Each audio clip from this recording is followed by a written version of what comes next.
Bab 251, Jatuh Cinta dengan Chen Feiyu. Wang Hujun. Xie Yongguo kaget. Jika ini benar, maka Chen Feiyu benar-benar bersandar di pohon besar. Chen Feiyu tidak tahu bahwa Xie Anxiang dan putranya sedang mendiskusikannya. Segera, dia kembali ke Bei Villa. Berpikir bahwa Su Yingsui dan Han Muqing sama-sama ada di villa, dia merasa sedikit malu dan gugup. Chen Feiyu menenangkan emosinya dan membuka pintu. Yang menarik perhatiannya adalah Su Yingsui dan Han Muqing duduk di sofa, meskipun mereka tidak tahu apa yang mereka katakan, mereka tampak rukun. Feiyu kembali. Melihat Chen Feiyu masuk, Su Yingsui dan Han Muqing berdiri pada saat yang sama. Su Yingsui hendak melangkah maju ketika tiba-tiba dari sudut matanya, dia melihat Han Muqing mendekatinya. Dia berhenti dan berhenti, tampak malu. Merasa sedikit tidak nyaman. Han Muqing berjalan ke arah Chen Feiyu, dengan lembut merapikan pakaiannya, dan berkata dengan senyuman penuh pengertian, "Feiyu, aku akan pulang dulu. Aku akan meninggalkan Yingsui dalam perawatanmu." Chen Feiyu tergerak dan meminta maaf pada saat yang sama, dan berkata, "Saya akan meminta Cilian mengantarmu pergi, dan dia akan melindungi keselamatanmu." Setelah itu, Han Muqing menyapa Su Yingsui dan pergi tiba-tiba, hanya Chen Feiyu dan Su Yingsui yang tersisa di villa. Chen Feiyu memandang Su Yingsui dan melihat wajahnya masih berseri-seri, sepertinya dia telah pulih dari kepanikan diculik sebelumnya, dan merasa sedikit nyaman. "Terima kasih." Tiba-tiba, Su Yingsui dengan tulus berterima kasih, matanya dipenuhi permintaan maaf, rasa terima kasih, rasa malu dan banyak emosi lainnya. Pada awalnya, di mata Su Yingsui, Chen Feiyu hanyalah seorang anak gunung yang tidak terpelajar dan ceroboh. Bahkan ketika mereka membuat janji 1 tahun, Su Yingsui berpikir bahwa Chen Feiyu sedang mengucapkan kata-kata yang kasar. Namun, sekarang, Chen Feiyu telah berbalik 360 derajat. Pertama, dia menjadi dokter ajaib Chen, yang memiliki keterampilan medis yang mendalam, dan bahkan para master kuno di Yanjing menghormatinya. Sekarang dia telah menjadi Grandmaster, yang kuat dalam bela diri seni, dan dapat mengirim energi pedang untuk membunuh orang lebih merupakan fantasi. Dibandingkan dengan apa yang disebut anak-anak dari keluarga bangsawan, Chen Feiyu benar-benar rendah hati dan mewah. Jika dia tidak terkenal, dia akan menjadi blockbuster. Su Yingsui memikirkan sikapnya sebelumnya terhadap Chen Feiyu, dan sedikit penyesalan muncul di hatinya. Chen Feiyu tersenyum dan berkata, "Sama-sama. Sebenarnya, jika bukan karena saya, Anda tidak akan diculik oleh Feng Feiran. Saya harus meminta maaf kepada Anda. Anda akan tinggal di sini malam ini. Saya akan mengirim Anda besok pagi. Kembalilah ke rumah Su." "Oke, oke." Su Yingsui tiba-tiba menjadi gugup seorang pria dan seorang wanita sendirian di ruangan yang sama, dan Chen Feiyu masih tetap menjadi tunangannya, yang membuat hatinya penuh rasa malu. Chen Feiyu melihat pipi Su Yingsui memerah, dan tidak banyak berpikir. Dia membawanya ke kamar tidur dan berkata, "Kamu bisa tinggal di kamar ini. Tempat tidurnya semuanya baru. Selain itu, ada kamar mandi di sebelah kiri ketika kamu keluar. Aku sarankan kamu tidur di dalamnya. Mandilah terlebih dahulu untuk merilekskan suasana hatimu, itu akan baik untuk tubuhmu." Setelah Chen Feiyu selesai berbicara, dia pergi. Su Yingsui menghela nafas lega, merasa sedikit kecewa karena suatu alasan. Tapi Chen Feiyu sedikit mengernyit setelah kembali ke kamarnya. "Saya telah menyinggung terlalu banyak musuh baru-baru ini. Hanya kekuatan yang kuat yang merupakan cara yang paling dapat diandalkan untuk diandalkan. Namun, jika Anda ingin menerobos ke tingkat ketiga, Xianwu Hezong Jue, dalam waktu singkat, Anda hanya dapat mengandalkan kekuatan ramuan. Singkatnya, mari kita cari kuali alkimia yang cocok, material surgawi, dan harta duniawi terlebih dahulu." Chen Feiyu menggelengkan kepalanya, lalu duduk bersila dan mulai bermeditasi. Setelah Su Yingsui mandi, dia berguling-guling dan tidak bisa tidur. Segera setelah dia menutup matanya, ada adegan heroik Chen Feiyu jatuh dari langit, membelah jalan antara hidup dan mati dengan pedang, dan datang selamatkan dia. Sejak zaman kuno, pahlawan berjuang dengan kecantikan, dan kecantikan juga berjuang dengan pahlawan. Tidak terkecuali Su Yingsui. Dia merasa sepertinya dia benar-benar jatuh cinta pada Chen Feiyu.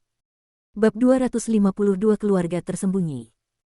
Keesokan paginya, setelah sarapan, Chen Feiyu berencana untuk membawa Su Yingsui kembali ke rumah Su. Ketika dia muncul di depan Su Yingsui dengan Bentley abu-abu perak, Su Yingsui benar-benar terkejut.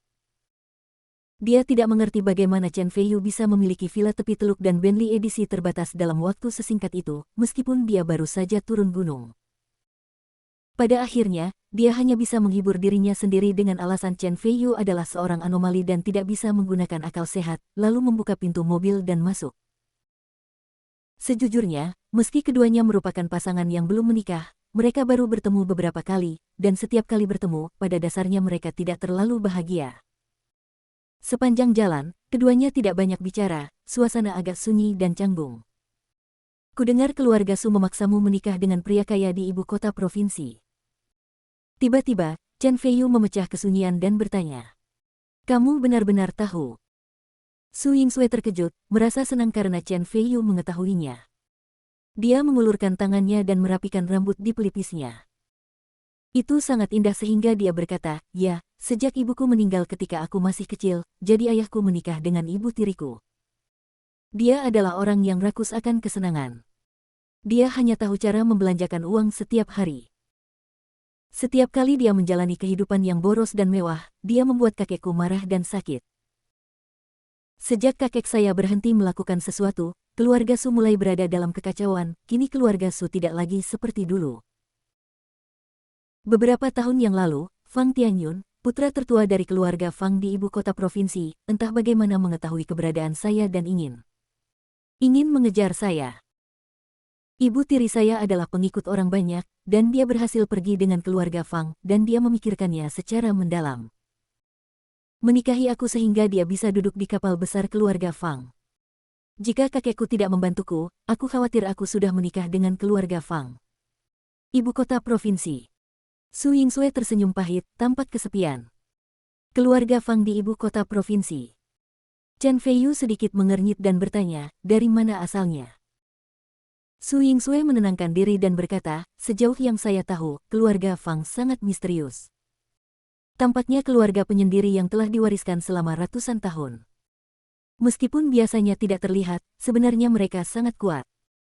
Bahkan di ibu kota provinsi di mana keluarga-keluarga kaya hidup berdampingan, mereka semua memiliki keberadaan yang transenden. Keluarga tersembunyi. Chen Feiyu tersenyum mencemooh, bagaimana dengan keluarga tersembunyi yang telah diwariskan selama ratusan tahun? Negara yang luas, naga tersembunyi dan harimau berjongkok, sangat diperlukan untuk keluarga besar dengan warisan ratusan tahun seperti ini. Terlebih lagi, Chen Feiyu sangat percaya diri. Dibandingkan dengan apa yang telah dia warisi dan pelajari, keluarga Fang jelas merupakan sebuah bajingan. Jangan khawatir, tidak peduli apakah itu keluarga Su atau keluarga omong kosong lainnya, mereka tidak memiliki kualifikasi untuk memaksa tunanganku, Chen Feiyu. Jika mereka tidak yakin, mereka bisa datang dan menguji pedang di tanganku. Chen Feiyu menyatakan dengan dominan. Su Yingsui terkejut, hatinya terharu, dan air mata memenuhi matanya. Apa yang paling diharapkan seorang wanita adalah memiliki pria yang akan berjuang untuknya meskipun dia berjuang sendirian di seluruh dunia. Sudut bibir Su Yingsui melengkung menjadi senyuman lembut, dan matanya saat melihat Chen Feiyu penuh dengan emosi yang tak bisa dijelaskan. Segera, mereka tiba di gerbang villa keluarga Su. Su Yingsui tidak keluar dari mobil, tetapi menoleh dan menatap Chen Feiyu penuh harap. Chen Feiyu mengerti dan tersenyum, ayo masuk bersamaku dan lihat siapa yang berani memaksa tunanganku, Chen Feiyu. Su Yingsui sangat bahagia di hatinya, tapi dia berkata dengan tenang, jangan salah paham, aku hanya ingin kamu bertemu kakekku, dan aku tidak mengatakan bahwa aku harus menikah denganmu. Chen Feiyu tersenyum, tetapi tidak mengungkap persembunyian Su Yingsui, malah dia keluar dari mobil dan mengulurkan lengannya. Bab 253 Saya tunangan Su Yingsui. Su Yingsui menatapnya dengan marah, berinisiatif memegang lengannya, tersipu, dan berjalan ke villa keluarga Su bersama. Ada dua penjaga keamanan di depan pintu. Melihat pemandangan di depan mereka, mereka tercengang.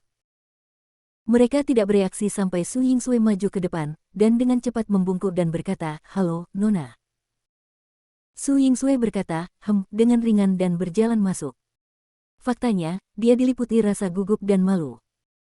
Tak lama kemudian, mereka berdua datang ke aula villa dengan mesra.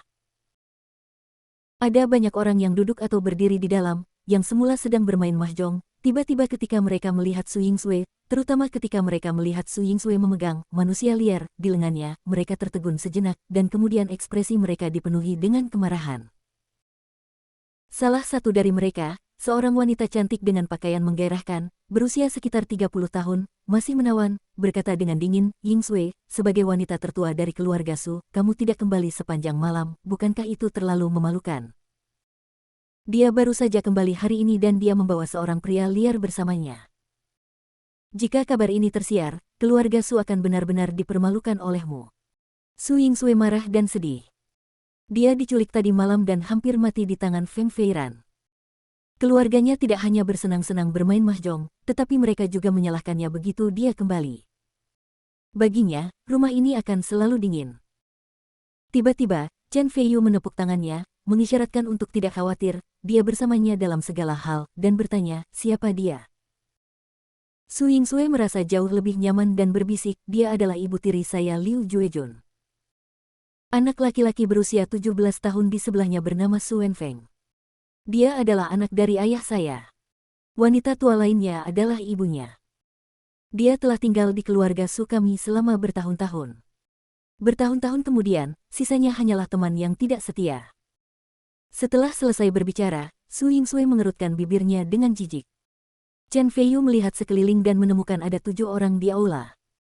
Selain Liu Yujun dan Su Wenfeng, ada juga seorang wanita tua. Selain itu, mereka memandang Su Yingsui dengan mata yang sangat dingin dan tidak memperlakukan Su Yingsui sebagai seorang anggota keluarga sama sekali. Memikirkan Su Yingsui tumbuh di lingkungan seperti itu, Chen Feiyu merasakan sakit di hatinya. Liu Yujun berkata dengan marah, kamu gadis, mengapa kamu tidak sopan sama sekali ketika aku berbicara denganmu? Juga, siapa pria liar ini? Mengapa kamu membawanya ke keluarga Su? Jika tuan muda dari keluarga Fang mengetahuinya, semuanya akan hancur. Dengan satu kemarahan yang menggelegar, keluarga Su kita akan hancur, bagaimana kamu bisa begitu egois? Apakah saya egois? Su Yingsui tertawa marah dan berkata dengan nada menghina, jika saya tidak menjalankan grup Chao Zhen dalam beberapa tahun terakhir dan menghabiskan banyak uang setiap tahun untuk Anda sia-siakan, saya kira keluarga Su akan menjadi seperti itu. Benar-benar dirusak olehmu. Sekarang sebaliknya kalian menuduhku egois. Sungguh konyol. Juga, siapapun di keluarga Fang ingin menikah dengan siapapun yang mereka inginkan, tapi aku tetap tidak akan menikah. Alis Liu Yujun berdiri karena marah, dia berdiri dan menunjuk ke arah Su Yingsui, ini benar-benar pemberontakan. Jangan berpikir bahwa kamu bisa melanggar hukum dengan mencari orang liar sebagai pendukungmu. Aku beritahu kamu hari ini, putra tertua dari keluarga Fang sudah saya bicarakan, Anda harus bertunangan dengannya dalam 1 bulan. Wajah Su Yingsui sedikit berubah. Wanita tua di sebelahnya berkata dengan sinis, yang terpenting bagi wanita ini adalah reputasi dan kesucian. Kamu menghabiskan malam di luar bersama pria liar ini tadi malam. Kamu sangat tidak tahu malu. Tidak ada yang memperhatikan bahwa wajah Chen Feiyu berangsur-angsur menjadi gelap. Liu Yujun memandang Chen Feiyu, menunjuk ke hidungnya dan mencibir, kamu pikir kamu ini siapa, dan kamu berani mengganggu keluarga Su kami. Keluar dari sini sekarang. Chen Feiyu berinisiatif melingkarkan lengannya di pinggang Su Yingsui, seolah-olah membuat pernyataan, dan berkata, nama saya Chen Feiyu, dan saya adalah tunangan yang memiliki kontrak pernikahan dengan Yingsui. Menurut Anda siapa? Begitu pernyataan ini keluar, semua orang terkejut. Tunangan Su Yingsui. Ekspresi Liu Yujun dan lainnya berubah. Bab 254 membuat keributan di keluarga Su. Liu Yujun sudah lama mendengar bahwa lelaki tua itu telah menjodohkan Su Yingsui, dan orang itu bernama Chen Feiyu. Sudah lebih dari 10 tahun, dan belum ada kabar tentang Chen Feiyu, Liu Yujun melupakan masalah ini, namun di luar dugaan, Chen Feiyu benar-benar datang. Hanya saja Tuan Muda Fang telah jatuh cinta pada Su Yingsui. Memikirkan Tuan Muda Fang, Liu Yujun segera mencibir dengan bangga. Di depan Tuan Muda Fang yang kuat, belum lagi Chen Feiyu dan Su Yingsui hanya bertunangan dengan tunangan. Bahkan jika kedua orang itu sudah menerima sertifikat, selama saat Tuan Muda Fang mengucapkan sepatah kata pun, akta nikah tidak akan berpengaruh. Memikirkan hal ini, Liu Yujun mencibir, saya tidak peduli siapa Anda, singkatnya, Su Yingsui bukanlah sesuatu yang dapat membuat Anda terlibat. Jika Anda tidak ingin mati tanpa tubuh utuh, menjauhlah dari Su Yingsui. Jika tidak, apalagi Tuan Fang dari ibu kota provinsi, bahkan jika kami, keluarga Su, ingin menghancurkanmu sampai mati, itu akan lebih mudah daripada menghancurkan seekor semut sampai mati. Su Wenfeng di samping mencibir, Bu, mengapa kamu perlu berbicara begitu banyak dengan orang bodoh seperti itu? Berikan dia padaku, aku akan meminta seseorang mematahkan kakinya, mengebiri dia, dan meminta maaf kepada Tuan Fang. Oke, begitulah caramu menghadapi pria dan wanita jalang yang tidak tahu malu itu. Wanita tua itu tersenyum cerah, tetapi isi kata-katanya penuh dengan kekejaman. Ini bukan hanya ancaman, tapi juga penghinaan. Su Yingsui membawa pulang tunangannya dan diperlakukan seperti ini. Wajah Su Yingsui dipenuhi amarah, dan seluruh tubuhnya gemetar karena amarah. Chen Feiyu menepuk tangan Su Yingsui dengan nyaman, lalu berjalan menuju Su Wenfeng. Sambil berjalan, dia berkata dengan tenang, di usia muda, saya meniru kepura-puraan orang lain. Tidakkah ada yang memberitahumu bahwa berpura-pura tanpa kekuatan itu bodoh? Setelah selesai berbicara, Chen Feiyu sudah berjalan ke arah Su Wenfeng dan menatapnya. Apa yang ingin kamu lakukan? Biar ku beritahu, ini keluarga Su, dan aku adalah keturunan langsung keluarga Su dan calon pewaris keluarga Su. Beraninya kamu menyerangku? Su Wenfeng mencibir dengan menghina. Keluarga Su adalah keluarga besar di kota Mingji. Selain itu, tidak lama lagi mereka akan dapat bergabung dengan keluarga Fang di ibu kota provinsi. Pada saat itu, bahkan keluarga Xie harus memberikan 3 poin kepada keluarga Su. Apa maksud Chen Feiyu? Apakah kami akan memulainya denganmu? Chen Feiyu mencibir, tiba-tiba mengambil asbak kaca di atas meja mahjong, dan memukul kepala Su Wenfeng dengan keras. Tiba-tiba, Su Wenfeng menjerit, dahinya berdarah, dia terjatuh dari kursi, dan terbaring telentang di tanah tak sadarkan diri. Idiot! Chen Feiyu mencibir, mengeluarkan selembar tisu toilet, menyeka darah di tangannya, dan membuang asbak ke samping. Mata Su Yingsui langsung melebar, meskipun Chen Feiyu sangat kejam, dia merasa lega.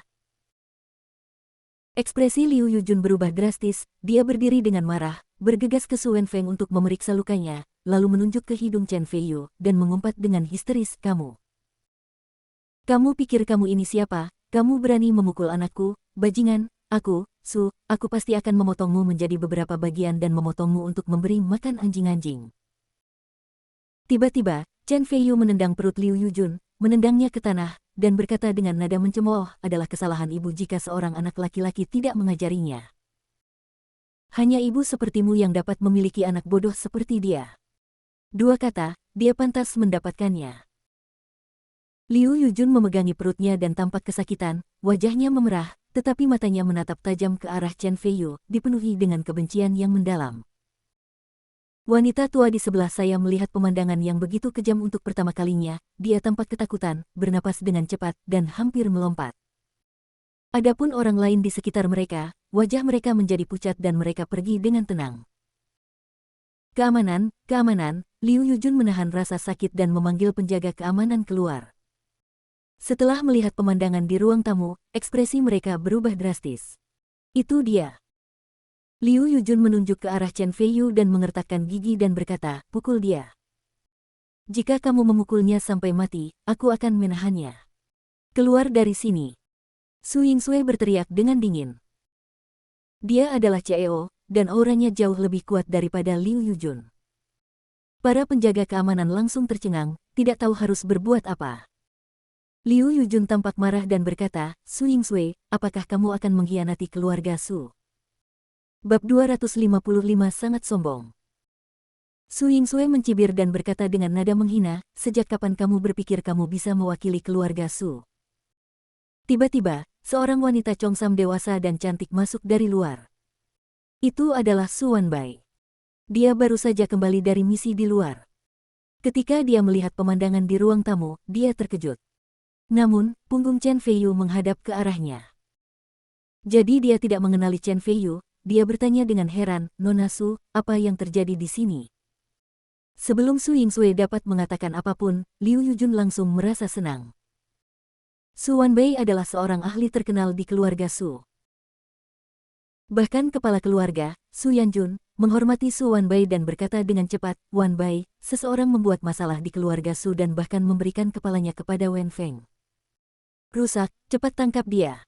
Membuat masalah di keluarga Su. Su Wanbai tiba-tiba terlihat dingin. Dia setia kepada keluarga Su. Jika ada yang berani membuat masalah di keluarga Su, dia tidak akan pernah mengizinkannya. Wanita tua di sebelahnya menjadi bahagia dan menunggu untuk melihat bagaimana Su Wanbai akan memberi pelajaran pada Chen Feiyu. Su Wanbai melihat punggung Chen Feiyu dan merasa itu familiar, tapi dia tidak terlalu memikirkannya dan berkata dengan dingin, tidak peduli siapa kamu, jika kamu berani menimbulkan masalah di keluarga Su, kamu harus membayar harganya. Oh, benarkah? Chen Feiyu berbalik dan tersenyum main-main. Tubuh halus Su Wanbai bergetar, menunjukkan ekspresi tidak percaya, dan membeku di tempat. Liu Yujun berkata dengan cemas, Su Wanbai, mengapa kamu masih berdiri di sana, mengapa kamu tidak segera menangkapnya? Tangkap Chen Feiyu. Dia tidak akan berani meminjamkan 3 keberanian kepada Su Wanbai. Su Wanbai segera bereaksi dan berlari ke arah Chen Feiyu. Di hadapan semua orang, dia membungkuk dengan hormat, halo, Tuan Chen. Liu Yujun dan wanita tua itu semuanya tercengang, dan bahkan Su Yingsue pun tercengang. Segera setelah itu, Su Yingsue menjadi bersemangat. Melihat ekspresi kaget Liu Yujun dan yang lainnya, dia merasa bahagia di dalam hatinya. Su Wanbai, kamu baik-baik saja. Jika kamu tidak menangkapnya, mengapa kamu masih tunduk padanya? Liu Yujun berkata dengan kaget. Su Wanbai meliriknya. Ekspresi jijik muncul di matanya, dan berpikir, idiot. Selama waktu ini, Su Wanbai pergi ke ibu kota provinsi untuk menjalankan misi.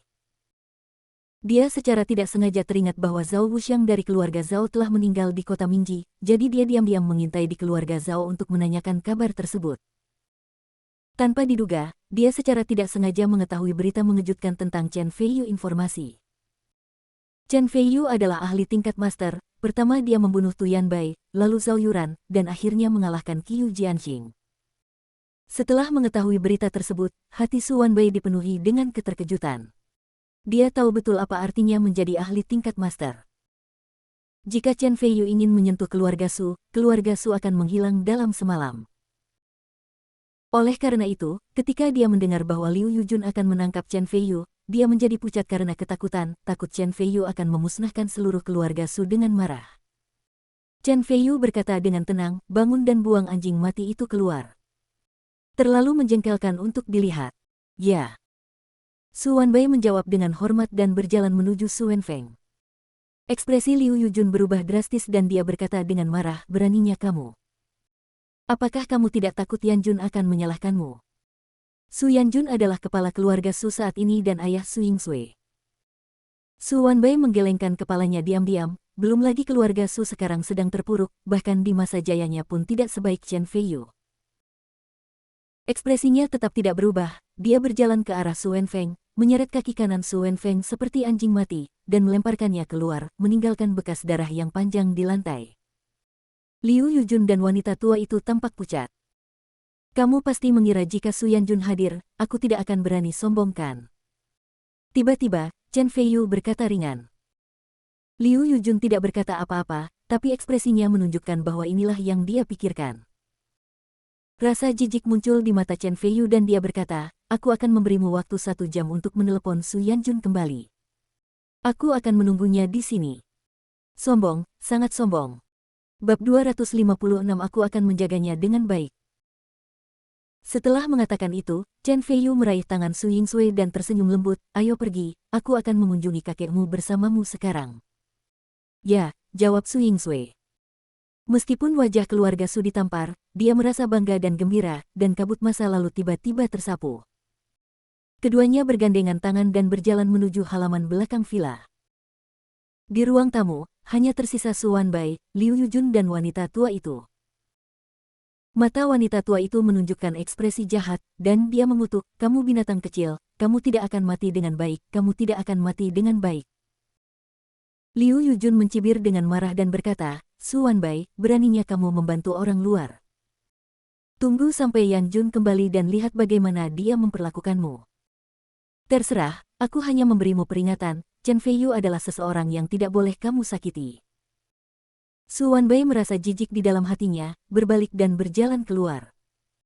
Tapi Chen Feiyu dan Su Yingsui berjalan bergandengan tangan ke halaman kecil di belakang. Di tengah jalan, Su Yingsui tiba-tiba berkata dengan penuh terima kasih, terima kasih.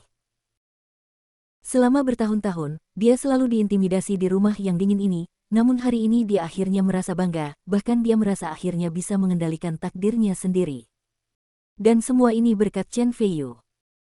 Chen Feiyu berhenti, matanya penuh senyuman, dan berkata, inilah yang harus saya lakukan. Anehnya, Su Yingsui tidak membantah. Sinar matahari terbit menyinari tubuhnya, membuat kulitnya tampak cerah dan bercahaya. Dia memandang Chen Feiyu, dan untuk pertama kali dalam hidupnya, dia berpikir, senang sekali memiliki seorang pria di sisimu untuk membawa angin dan hujan. Tak lama kemudian, keduanya sampai di halaman belakang, dengan jembatan kecil dan air mengalir, tenang dan anggun. Su Yingsui pergi untuk mengetuk pintu. Dengan mencicit, seorang lelaki tua berjanggut dan berambut putih keluar. Su Yingsui berkata dengan patuh, halo, kakek. Orang tua itu, Su Sanming, terkekeh dan berkata, ternyata itu Yingsui. Saya sudah lama tidak bertemu Anda. Mengapa Anda berpikir untuk mengunjungi saya, seorang lelaki tua hari ini? Hei, siapa pemuda ini? Su Sanming memandang Chen Feiyu dengan rasa ingin tahu. Chen Feiyu tersenyum sopan dan berkata, halo, kakek, nama saya Chen Feiyu. Chen Feiyu. Seru Su Sanming, dan kemudian dia menjadi sangat bersemangat. Dia dengan cepat berjalan 2 langkah ke arah Chen Feiyu, menepuk pundaknya dengan kuat, dan berkata dengan penuh semangat, ternyata itu kamu. Aku memelukmu ketika kamu masih kecil. Dalam sekejap mata, Anda sudah sangat tua, dan Anda memiliki banyak orang berbakat, sangat bagus. Dia menjawab ya 3 kali berturut-turut dan jelas sangat puas dengan Chen Feiyu. Menyambut Chen Feiyu ke dalam kamar dan meminum 3 cangkir biluocun terbaik, Su Sanming terkekeh dan berkata, bagaimana kabar tuanmu akhir-akhir ini? Kakek Su Hongfu, tuanku baik-baik saja, kata Chen Feiyu sambil tersenyum. Su Sanming mengangguk dan menghela nafas, itu benar. Tuanmu adalah sosok kelas 1. Dia pasti lebih baik dari kita semua. Awalnya, aku khawatir tuanmu tidak mengambil hati pertunangan itu. Aku tidak menyangka bahwa kamu benar-benar datang. Tuanmu memang orang yang menepati janjinya, jadi aku yakinlah. Sayangnya, keluarga Su telah berhutang terlalu banyak pada Yingsui selama bertahun-tahun, dan mulai sekarang, Yingsui akan diserahkan padamu. Kata Su Sanming, meraih tangan Chen Feiyu dengan satu tangan dan Su Yingsui dengan tangan lainnya, dan menyatukan tangan mereka. Untuk sesaat, Su Yingsui merasa seperti tersengat listrik, wajahnya memerah, seolah-olah dia bisa meneteskan air, dia menundukkan kepalanya dan diam-diam mengamati reaksi Chen Feiyu. Chen Feiyu sepertinya membuat janji dan berkata dengan serius, saya akan menjaganya dengan baik. Su Yingsui terlihat pemalu, tapi hatinya lebih manis daripada makan madu. Bab 257 Kepala Keluarga Su. Kakek Su, apa yang terjadi dengan keluarga Fang di ibu kota provinsi? Chen Feiyu bertanya dengan rasa ingin tahu. Dia percaya bahwa Su Sanming, sebagai senior dari generasi yang lebih tua, pasti tahu lebih banyak tentang keluarga Fang di ibu kota provinsi daripada Su Yingsui, dan lebih banyak lagi. Benar saja, setelah mendengar kata-kata Chen Feiyu, ekspresi Su Sanming menunjukkan sedikit kesungguhan, dan dia berkata, dikatakan bahwa keluarga Fang adalah keluarga seni bela diri kuno yang telah diwariskan selama ratusan tahun. Selama berabad-abad, ada banyak tuan yang kuat. Bahkan dikatakan bahwa dalam legenda, lebih dari 100 tahun yang lalu, ada orang-orang kuat yang legendaris, jadi meskipun keluarga Fang biasanya tidak menonjolkan diri, mereka sebenarnya adalah eksistensi yang transenden di Changlin Provinsi. Pembangkit tenaga listrik legendaris. Chen Feiyu tidak bisa menahan diri untuk tidak mengerutkan kening. Ranah pencaksilat terbagi menjadi pembangunan pondasi, penempaan tubuh, aura, tongyu, grandmaster, legenda, dan bawaan. Chen Feiyu sekarang sepenuhnya siap, yaitu di level grandmaster, kecuali dia menerobos ke level ketiga dari teknik sekte gabungan seni bela diri abadi, dia hanya bisa melindungi dirinya sendiri di hadapan pembangkit tenaga listrik legendaris. Su Yingsui tidak memahami seni bela diri, dan dia tidak tahu apa yang diwakili oleh pria kuat legendaris. Namun, ketika dia melihat ekspresi serius Chen Feiyu, dia tahu bahwa pria kuat legendaris pasti sangat menakutkan. Su Sanming terkekeh dan berkata, sejak generasi ketiga, seni bela diri semakin menurun. Sampai sekarang, apalagi yang kuat dalam legenda, bahkan yang kuat pun jarang, jadi 100 tahun yang lalu, ada yang kuat yang legendaris. Tidak perlu mempercayai rumor orang lain, terlebih lagi, bahkan jika ada orang kuat yang legendaris, setelah lebih dari 100 tahun, dia telah berubah menjadi segelintir loes, jadi di sana tidak perlu peduli.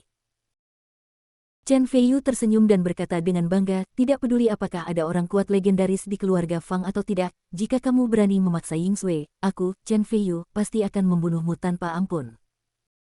Seolah merasakan kepercayaan diri dan dominasi Chen Feiyu, Su Ying-sui merasa manis dan bahagia di hatinya. Su Sanming memandang Chen Feiyu, matanya penuh makna, dan menghela nafas, ya, kamu memang murid orang itu. Seperti yang diharapkan, dia juga nakal dan mendominasi.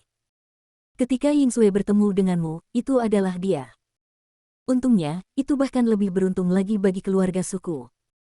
Kakek Su, terima kasih, Chen Feiyu tersenyum rendah hati. Setelah itu, mereka bertiga mengobrol sebentar, terutama Su Sanming bertanya kepada Chen Feiyu tentang kehidupannya di pegunungan. Chen Feiyu menceritakan anekdot menarik tentang gunung tersebut, yang membuat Su Ying-sui terkikik. Di saat yang sama, ia merasakan sedikit kerinduan akan kehidupan di gunung tersebut. Feiyu, ini akan menjadi ulang tahunku yang ke-70 dalam 7 hari. Aku harap kamu bisa datang ke pesta ulang tahunku kalau begitu. Ketika Chen Feiyu mengucapkan selamat tinggal dan Su Sanming mengirim keduanya ke pintu masuk halaman kecil, dia mengatakan ini. Su Ying-sui juga menatap Chen Feiyu, matanya penuh harap.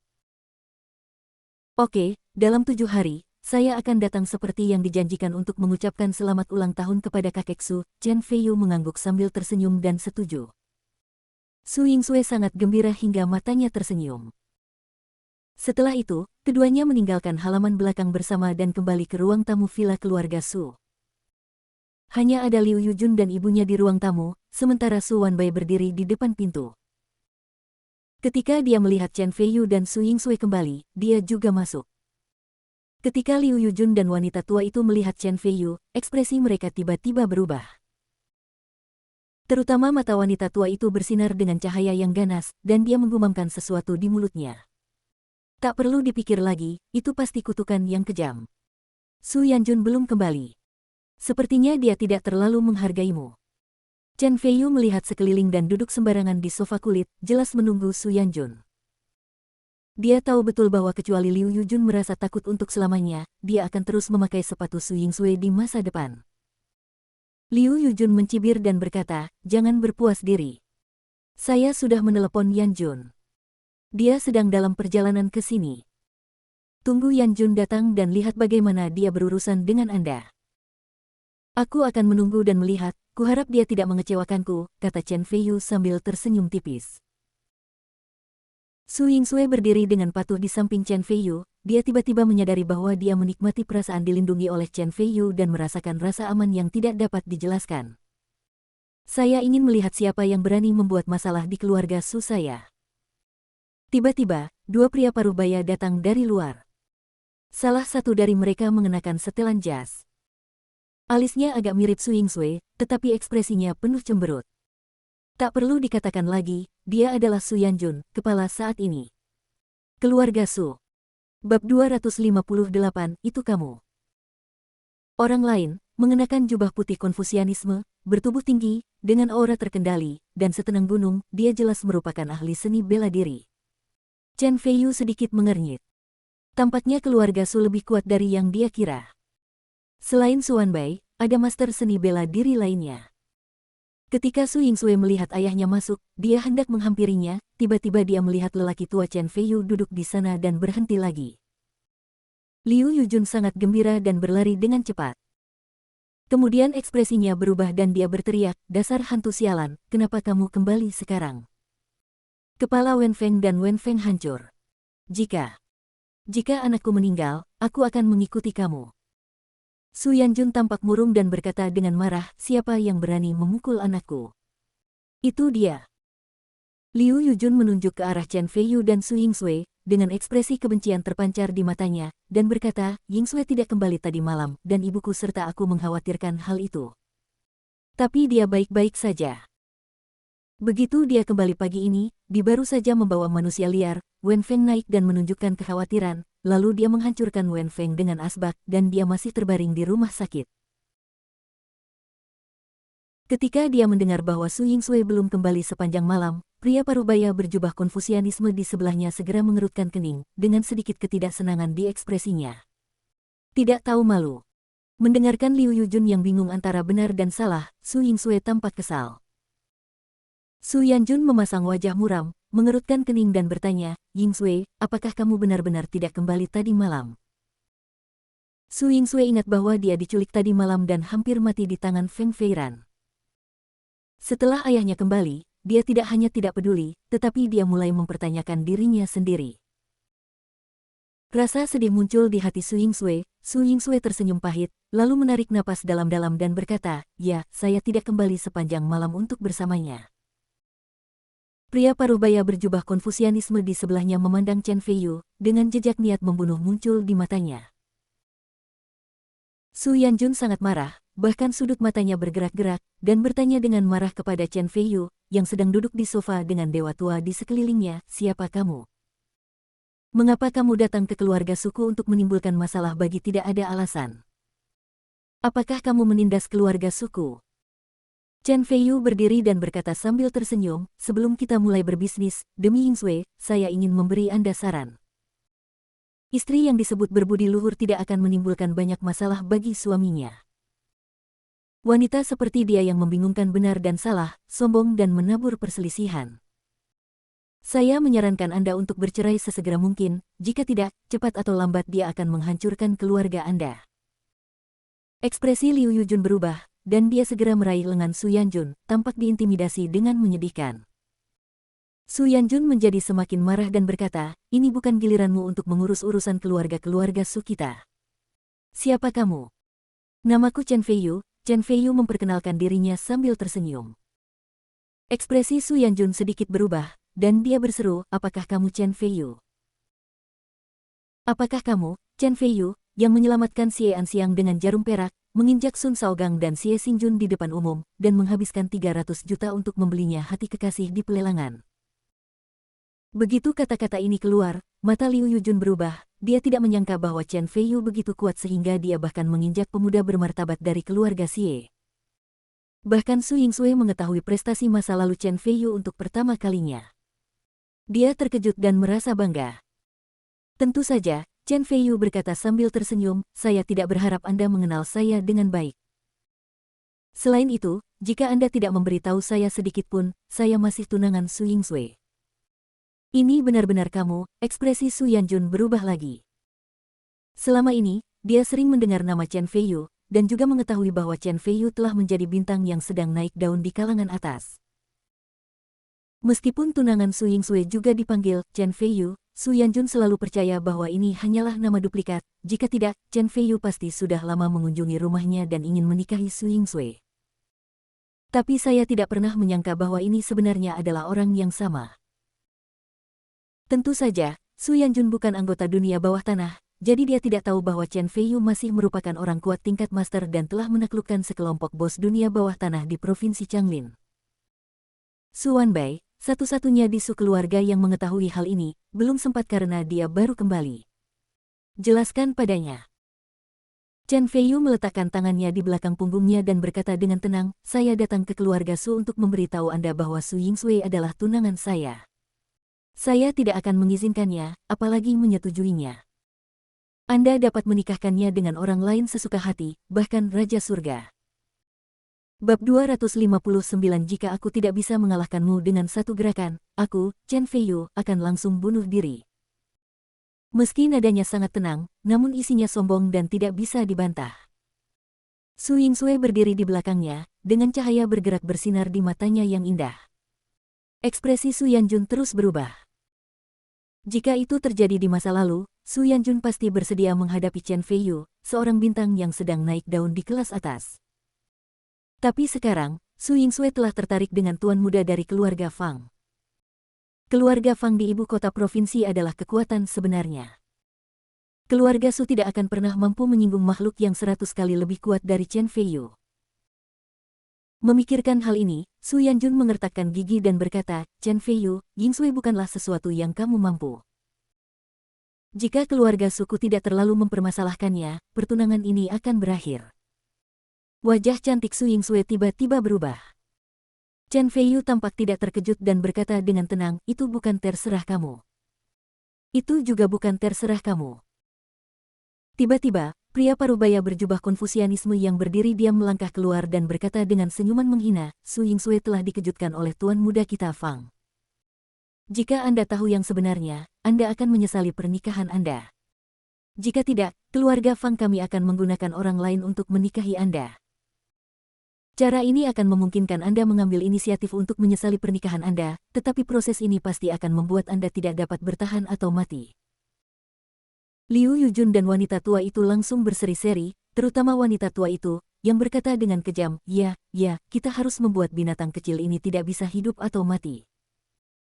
Su Yanjun juga berkata, ini adalah Tuan Yu Guangping dari keluarga Fang. Kultivasinya telah mencapai tahap tengah Tongyu. Mengingat Anda telah bertunangan dengan Yingsui, saya menyarankan Anda untuk mengambil inisiatif untuk menyesali pertunangan tersebut, jika tidak, konsekuensinya bukanlah sesuatu yang dapat Anda tanggung. Yu Guangping tampak bangga. Dia berasal dari keluarga besar di ibu kota provinsi. Setelah datang ke kota Mingji, dia juga menemukan bahwa tidak banyak ahli seni bela diri di kota Mingji, dan dia memiliki rasa superioritas yang alami, jadi dia terlihat sama sekali tidak menyukai Chen Feiyu. Chen Feiyu berdiri dengan tenang, dengan ekspresi menghina di wajahnya, dan berkata, katak di dasar sumur. Sebagai master di tahap tengah, Tongyu, Yu Guangping dipandang rendah oleh semut hari ini. Susi itu sombong. Yu Guangping sangat marah dan menginjakkan kakinya ke tanah dengan suara, klik, retakan muncul di lantai dengan kakinya sebagai pusat lingkaran dan menyebar ke semua sisi. Ini adalah pertama kalinya Su Yanjun, Liu Yujun dan yang lainnya melihat pemandangan yang begitu ajaib, awalnya mereka terkejut dan kemudian menjadi bersemangat. Tuan Yu hanyalah anggota tingkat menengah dari keluarga Fang, tapi dia sudah sangat kuat. Keluarga Fang memiliki warisan ratusan tahun. Sungguh luar biasa. Chen Feiyu tidak berbeda dengan semut di depan keluarga Fang, tidak, tepat di depan Tuan Yu. Su Yanjun berpikir dengan penuh semangat, dan menjadi lebih bertekad untuk menikahkan Su Yingsui dengan keluarga Fang. Liu Yujun juga memiliki pemikiran yang sama, tetapi dia ingin melihat Chen Feiyu disiksa oleh Yu Guangping hingga tidak dapat bertahan hidup atau mati, dan membalaskan dendam Su Wenfeng. Hanya Su Yingsui yang tenang meskipun Yu Guangping menghancurkan lantai dengan satu kaki, itu memang menakutkan, tetapi dibandingkan dengan pembunuhan pedang Qi Chen Feiyu tadi malam, itu masih jauh tertinggal. Yu Guangping memandang Chen Feiyu dan melihat bahwa Chen Feiyu berdiri di sana tanpa reaksi sama sekali, mengira dia ditakuti olehnya, dan mencibir, jika kamu berlutut dan memohon belas kasihan padaku, mungkin aku bisa melepaskanmu. Chen Feiyu tertawa kecil, dan kemudian, dengan ekspresi tegas, dia berdiri dengan bangga dan berkata, berhenti bicara omong kosong, kamu hanya berada di tahap tengah, Tongyu. Kamu seperti semut di depanku. Jika aku tidak bisa mengalahkanmu dengan satu gerakan, aku, Chen Feiyu, akan langsung bunuh diri. Begitu pernyataan ini keluar, semua orang terkejut. Bab 260 Penghancuran yang Kejam. Ada juga sedikit kekhawatiran di mata Su Yingsui, lagi pula, kekuatan Yu Guangping cukup kuat, akan sulit untuk mengalahkannya dengan satu gerakan. Su Yanjun dan Liu Yujun saling memandang dan melihat kegembiraan di mata satu sama lain. Chen Feiyu sangat sombong. Jika dia bunuh diri pada akhirnya, dia tidak akan ada hubungannya dengan keluarga Su. Kamu sangat sombong, beraninya kamu menyombongkan diri begitu banyak. Yu Guangping tampak marah. Sebagai anggota keluarga Fang, keluarga yang tertutup, dia sangat dihormati bahkan di ibu kota provinsi tempat keluarga kaya hidup berdampingan. Tanpa diduga, hari ini dia akan dipermalukan oleh orang tak dikenal. Dia berkata dengan marah, baiklah, kalau begitu aku akan mengajarimu hari ini bagaimana kamu bisa mengalahkanku dengan satu gerakan. Segera, Yu Guangping berteriak keras, menendang tanah, melompat tinggi, menggabungkan tinjunya, dan memukul langsung Chen Feiyu dengan gerakan kuat. Chen Feiyu tidak pernah mengelak atau menghindar. Mata Yu Guangping bersinar dengan bangga. Kekuatan pukulan penuhnya cukup untuk memecahkan sebuah monumen dan memecahkan batu. Chen Feiyu sangat percaya diri sehingga dia bahkan tidak menghindar. Di bawah pukulan penuhnya, otaknya akan meledak dan mati. Su Yanjun, Liu Yujun dan wanita tua itu sepertinya telah melihat adegan di mana Chen Feiyu meninggal di bawah tangan Guangping, dan senyuman haus darah muncul di bibir mereka. Tiba-tiba, Chen Feiyu mengangkat kepalanya sedikit, matanya menghina, dan dia menghembuskan aliran gas putih dari mulutnya, seperti zat, dengan suara, bip, itu langsung menembus dada Yu Guangping, dan dengan energi yang tak ada habisnya, itu langsung dipakul di bagian belakang dada Yu Guangping, dan sebuah lubang tiba-tiba menembus dinding putih. Kekuatan satu pukulan sungguh menakutkan. Yu Wenluang berada di udara, dengan ekspresi ngeri di matanya, tiba-tiba terdengar suara pop dan darah merah muncrat dari dadanya, lalu dia menjerit dan jatuh dengan keras ke tanah, dengan darah di mana-mana. Jatuh ke tanah, dia terluka parah dan sekarat. Bunuh seketika dengan satu gerakan, hancurkan tanpa ampun. Semua orang takut. Hanya Su Yingsui yang terkejut dan bahagia, dia berdiri di belakang Chen Feiyu, melihat punggung Chen Feiyu yang agak kurus, tapi dia merasa sangat nyaman, seolah-olah bahkan jika langit runtuh, Chen Feiyu akan membawanya untuknya. Rasanya enak sekali. Bibir Su Yingsui melengkung membentuk senyuman tipis. Chen Feiyu masih berdiri di tempatnya, dengan tangan di belakang punggung, seolah-olah dia telah melakukan hal yang tidak penting. Dia menggelengkan kepalanya dan berkata dengan nada menghina, orang-orang dari keluarga Fang tidak lebih dari ini. Tuan Yu adalah master di tahap tengah Tong Yu. Chen Feiyu langsung membunuhnya dengan satu gerakan. Bagaimana dia bisa begitu menakutkan? Mata Su Yanjun langsung melebar, menunjukkan ekspresi ketakutan. Saat Liu Yujun ketakutan, ia merasakan rasa takut di dalam hatinya. Untungnya, Chen Feiyu hanya memukul kepala Su Wenfeng dengan asbak kaca. Jika ia juga mengeluarkan nafas yang kuat, di mana Wenfeng masih hidup sekarang. Memikirkan hal ini, dia menepuk dadanya dan merasa senang. Adapun wanita tua itu, dia sangat ketakutan hingga dia tidak bisa bernapas sejenak, dia memutar matanya dan menarik diri, namun Su Yanjun dan Liu Yujun kaget dan tidak menyadarinya. Kamu. Yu Guangping tampak ngeri, terbaring di tanah sambil berjuang untuk berdiri, dia menutupi dadanya yang berdarah dan menunjuk ke arah Chen Feiyu, tetapi setelah berbicara lama, dia tidak dapat berbicara. Mampu memadatkan gangki sedemikian rupa dan meludahi gangki dapat membunuh orang sejauh 10 kaki tanpa terlihat. Di seluruh keluarga Fang, dia hanya melihat kepala keluarga melakukan ini. Namun, kepala rumah adalah sudah berada di tahap tengah, Grandmaster, orang yang paling kuat. Mungkinkah Chen Feiyu yang masih muda sudah menjadi ahli level Grandmaster? Memikirkan hal ini, Yu Guangping sangat bersemangat sehingga dia tidak bisa menahan diri untuk tidak mengerang, mengeluarkan seteguk besar darah, dan wajahnya sepucat kertas. Hidupnya sudah lama berlalu. Bab 261 biarkan keluarga Fang mengirim orang untuk membalas dendam. Chen Feiyu mengatupkan tangannya di belakang punggung. Meski masih muda, sikapnya tenang dan tak terduga. Tiba-tiba, matanya menyipit ke arah Su Yanjun dan Liu Yujun. Mendesis. Mereka berdua menarik napas dan tampak ngeri. Mereka tanpa sadar mundur 2 langkah, merasakan tekanan besar yang tak dapat dijelaskan. Faktanya, Liu Yujun sangat ketakutan sehingga dia segera bersembunyi di belakang Su Yanjun, tidak berani menatap Chen Feiyu. Cuma bercanda, bahkan jagoan bela diri Yu Guangping langsung dibunuh oleh Chen Feiyu dengan satu gerakan, bahkan Chen Feiyu tidak bergerak setengah langkah pun. Jika Chen Feiyu ingin membunuh mereka berdua, itu akan mudah. Terdengar suara, gudong, Su Yanjun menelan ludah ketakutan dan berkata, kamu. Apa yang ingin kamu lakukan? Chen Feiyu penuh dengan momentum dan berkata dengan dominan, saya berkata, Su Yingsui adalah tunangan saya. Saya, Chen Feiyu, tidak akan mengizinkannya, apalagi menyetujuinya, agar Anda menikahkannya dengan orang lain. Sebaiknya Anda tidak memprovokasi saya, karena keluarga Su Anda tidak tahan. Begitu Chen Feiyu selesai berbicara, sisa gangki di tubuh Yu Guangping meletus, dan darah berceceran di dadanya lagi, kemudian lehernya miring, dan dia tidak bisa mati lagi. Tiba-tiba ada keheningan di lobi villa keluarga Su. Wajah Su Yanjun langsung menjadi pucat, dan dia tidak bisa menahan diri untuk mundur 2 langkah lagi. Chen Feiyu tampak menghina, tersenyum dan menggelengkan kepalanya. Dengan santai, dia berbalik, berinisiatif untuk memegang tangan Giok Su Yingsui, dan tersenyum lembut, ayo pergi. Baik. Su Yingsui mengangguk dengan berat. Selama aku di sini, tidak ada yang bisa mengganggumu di masa depan, kata Chen Feiyu sambil tersenyum lembut sambil berjalan pergi. Aku tahu. Su Yingsue tersenyum cerah, tapi dia ingin menangis. Keduanya berjalan melewati Su Yanjun seolah-olah tidak ada orang di sekitar. Tiba-tiba, Chen Feiyu berhenti sebentar, membelakangi Su Yanjun, dan berkata dengan keras, saya akan datang lagi dalam 7 hari.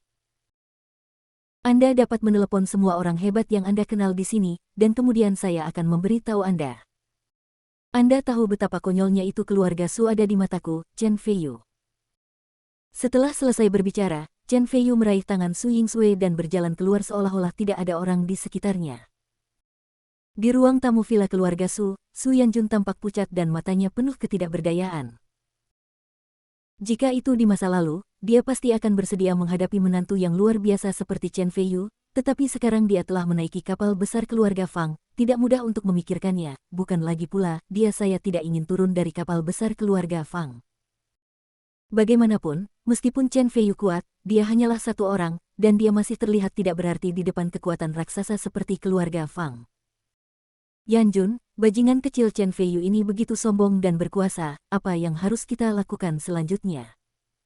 Liu Yujun berkata dengan getir dari belakang Su Yanjun. Diam. Jika Anda tidak memperkenalkan foto Yingsue kepada Tuan Fang, apakah hal seperti ini akan terjadi pada keluarga Su sekarang? Saya pikir Chen Feiyu benar. Istri yang baik dan suami yang baik memiliki sedikit masalah. Itu semua salahmu, wanita tua yang hilang sepertimu. Su Yanjun sangat marah, mengangkat tangannya dan menamparkan wajah Liu Yujun dengan keras. Liu Yujun tertegun. Ini pertama kalinya dia melihat Su Yanjun begitu marah. Dia segera menutupi wajahnya dan bergumam, tidak berani berbicara. Su Yanjun mendengus dingin, lalu menundukkan wajahnya dan berkata, Yingsue harus menikah dengan Tuan Muda Fang. Tidak peduli seberapa kuat Chen Feiyu, dia tetap bukan tandingan keluarga Fang yang memiliki dasar yang dalam.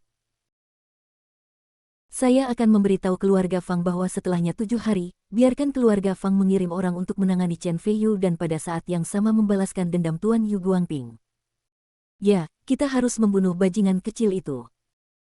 Liu Yujun berkata dengan getir, dengan cahaya ganas bersinar di matanya. Bab 262 Ciuman Panas di Kantor.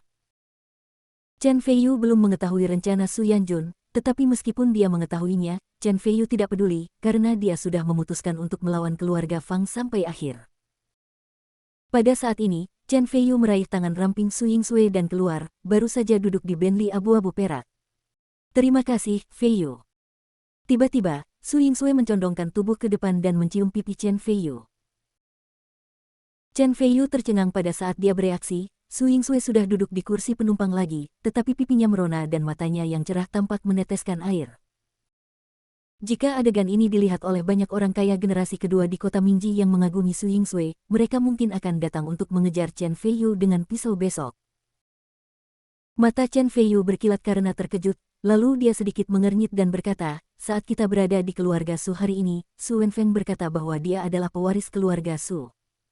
Apa yang terjadi? Ekspresi Su Yingsue menjadi gelap, dan kemudian dia tersenyum dan berkata, karena dia adalah putra ayahku yang berharga, aku sebenarnya tidak peduli dengan hal semacam ini, karena aku masih memiliki grup transenden, dan bahkan jika aku tidak mendapatkan hak waris keluarga Su, saya masih bisa hidup, sejuk sekali, dan hidup dengan tenang. Hanya saja keluarga Su, termasuk Su Wenfeng memiliki banyak cabang, namun kebanyakan dari mereka adalah pesolek yang tidak terpelajar dan tidak kompeten. Jika keluarga Su jatuh ke tangan mereka, tidak butuh waktu lama hingga keluarga Su benar-benar kalah. Setelah selesai berbicara, Su Yingsue menghela nafas sedikit. Chen Feiyu tiba-tiba mengulurkan tangannya, mengangkat dagu Su Yingsue yang putih dan bulat, menatap matanya yang indah, dan berkata sambil tersenyum, tidak ada yang bisa mengambil apa yang menjadi milikmu. Selain itu, keluarga Su adalah nyawa kakek Su usaha yang panjang, dan aku tidak akan berdaya menyaksikan keluarga Su menurun. Implikasinya, Chen Feiyu ingin mendapatkan kembali hak waris keluarga Su atas nama Su Yingsue. Hati Su Yingsue manis dan wajahnya berseri-seri. Dia tidak ingin berpisah dari Chen Feiyu, jadi dia menyarankan, apakah kamu ingin pergi ke gedung Chaoran? Ya. Chen Feiyu ingat bahwa tempat pertama yang dia kunjungi setelah turun gunung adalah gedung transendensi, dan hatinya penuh dengan harapan. Segera, mereka tiba di grup transendental.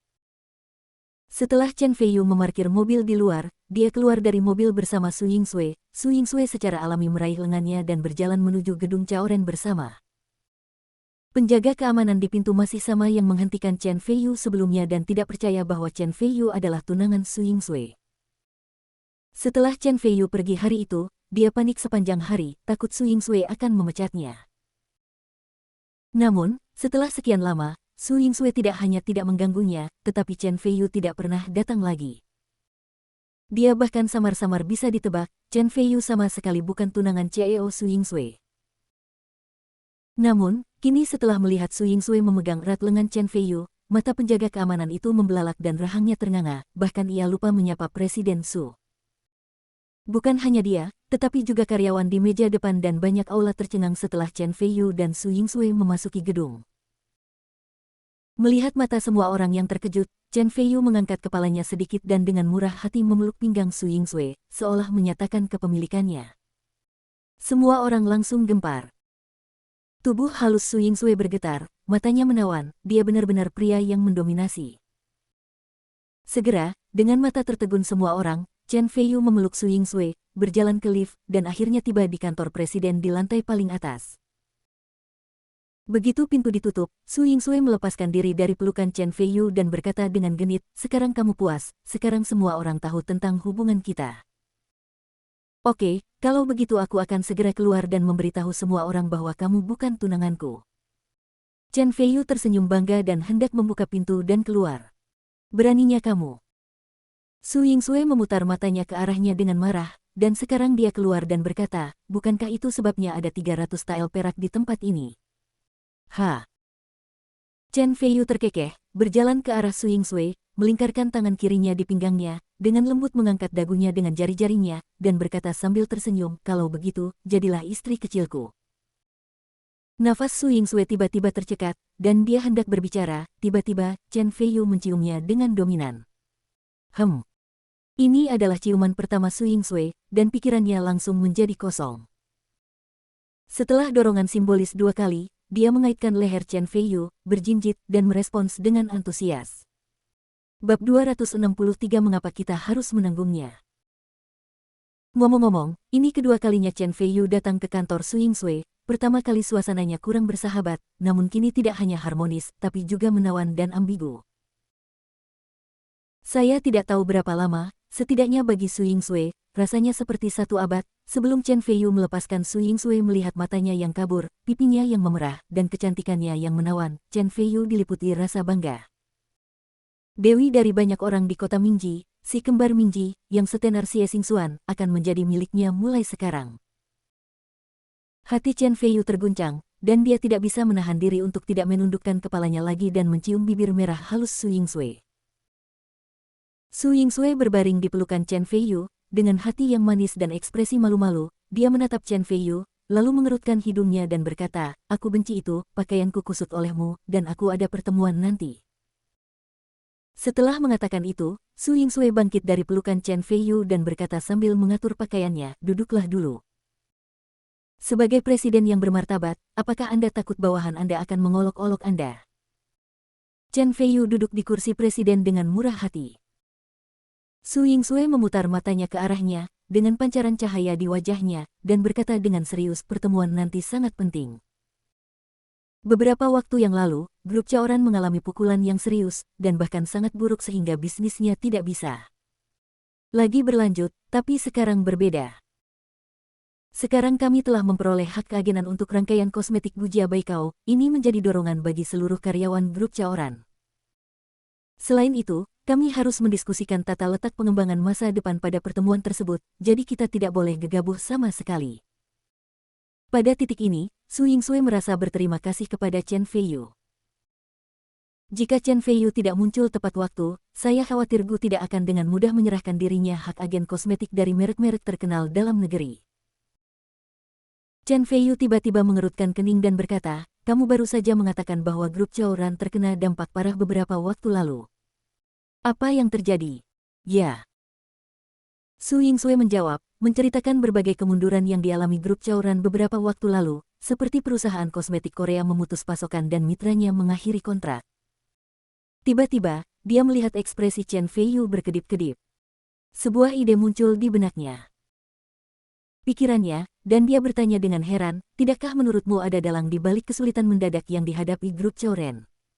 Jika tidak, Chen Feiyu mencibir dan berkata, bagaimana bisa ada kebetulan seperti itu di dunia ini? Beberapa mitra lebih memilih membayar kompensasi daripada memutuskan kontrak mereka dengan Anda.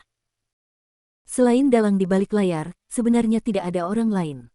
Alasannya, grup Chaoran selalu berhati-hati dan tidak memiliki saingan bisnis.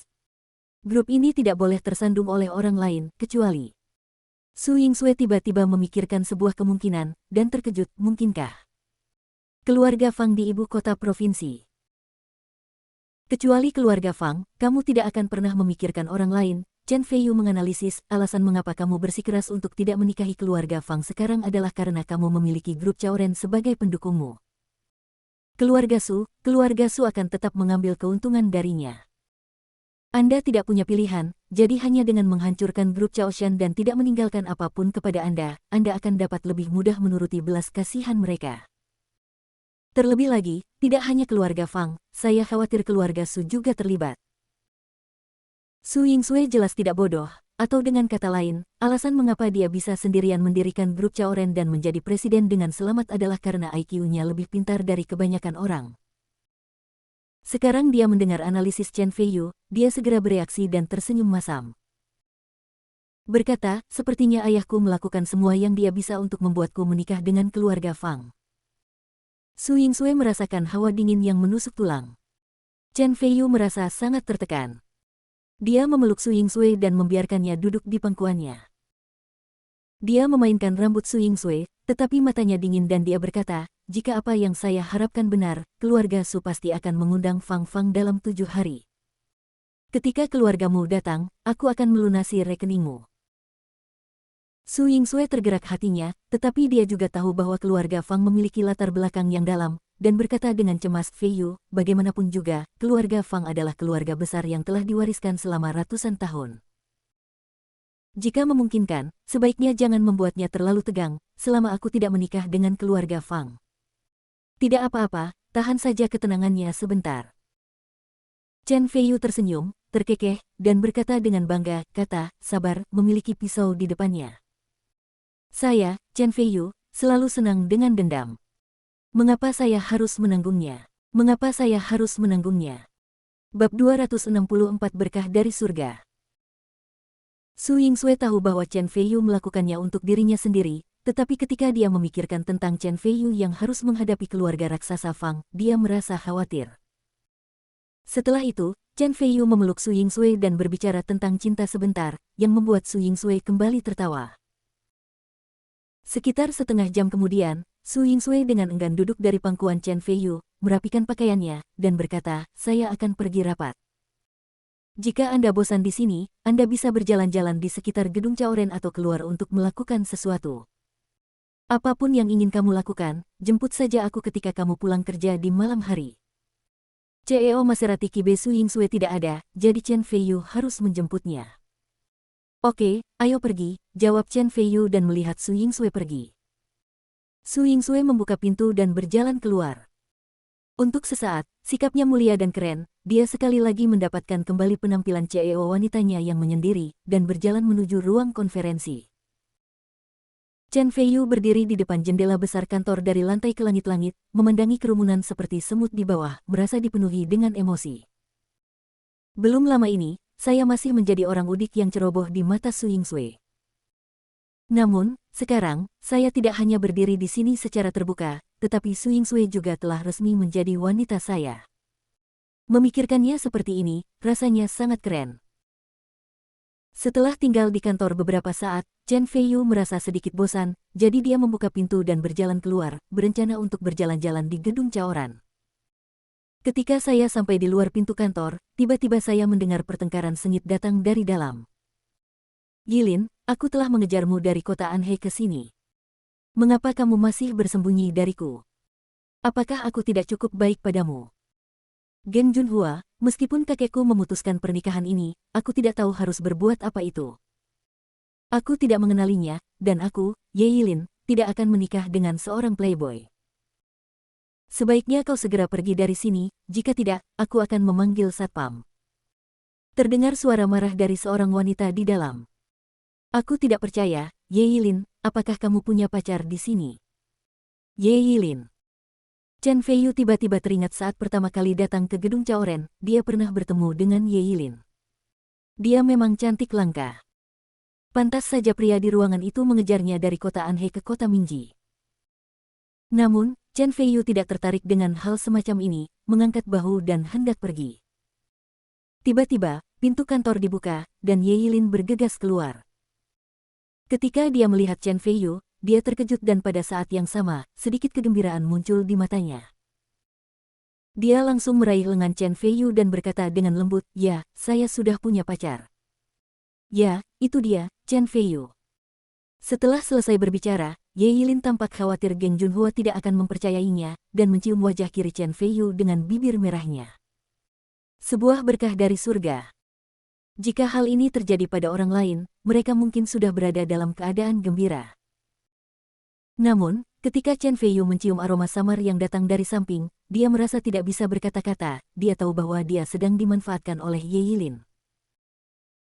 Benar saja, di kantor wakil presiden Ye Yilin, seorang pemuda jangkung, kurus, dan tampan sedang menatap Chen Feiyu dengan marah, dengan urat menonjol di dahinya, seolah ingin mencabik-cabik Chen Feiyu. "Tolong, bantu aku. Aku akan mentraktirmu makan malam nanti," Ye Yilin berbisik dengan cemas di telinga Chen Feiyu. Chen Feiyu memandang Ye Yilin dan melihat bahwa dia memiliki penampilan yang halus, dia mengenakan pakaian profesional berwarna hitam dan kakinya yang panjang dibalut stoking, yang membuatnya semakin menarik.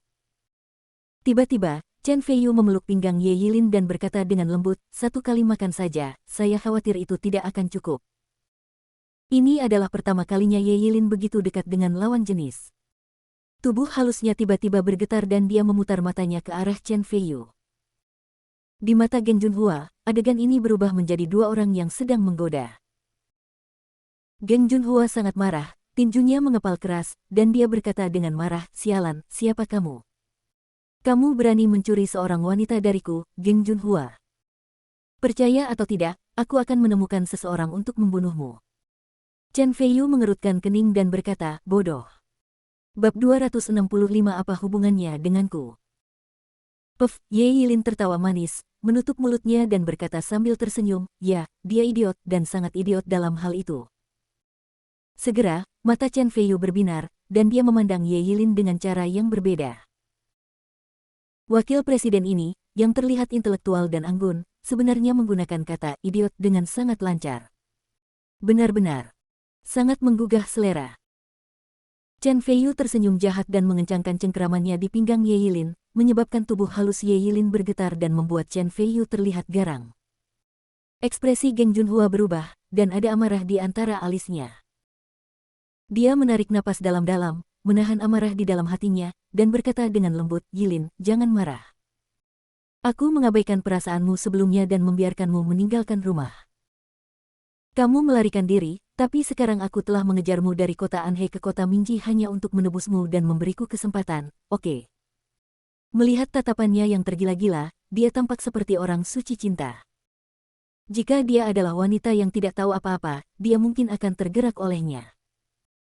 Namun, Ye Yilin berkata dengan marah, "Dalam mimpi musim semi dan musim gugurmu, apakah kamu benar-benar berpikir bahwa aku tidak mengetahui sejarah romantismu?